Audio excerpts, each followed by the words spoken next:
एका जंगलात एक हरीण राहत होते. त्या हरणाला सोनेरी शिंगे होती, त्यामुळे त्या हरणाला शिंगाचा खूप गर्व होता. पण तो कधीही आनंदी नसे.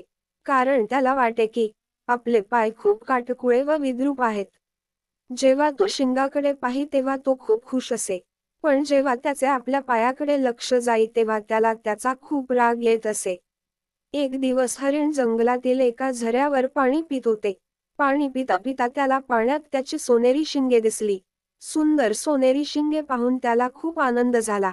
तेवढ्यात त्याला कसला तरी आवाज ऐकू आला आणि मागे वळून पाहतो तर समोरच त्याला एक शिकारी दिसला. शिकारी त्याच्यावर निशाणा साधत होता. शिकाऱ्याला पाहून हरीण घाबरले आणि जोरजोरात पळायला लागले. शिकारी त्याचा पाठलाग करू लागला. हरणाचे पाय त्याला उत्तम साथ देत होते. त्या पायांमुळे तो इतका जोरात पळत होता. परंतु पळता पळता हरणाची शिंगे एका झाडाच्या फांद्यामध्ये अडकली. हरीण खूप प्रयत्न करतो पण शिंगे काही निघत नव्हती. शेवटी शिकारी आला आणि हरणाला पकडून घेऊन गेला. हरणाला रडायला येते आणि ती स्वतःशीच पुटपुटतो, "अरे माझी सुंदर शिंगेच माझ्यासाठी आज संकट बनली. त्यांच्यामुळे शिकाऱ्याने आज मला पकडले."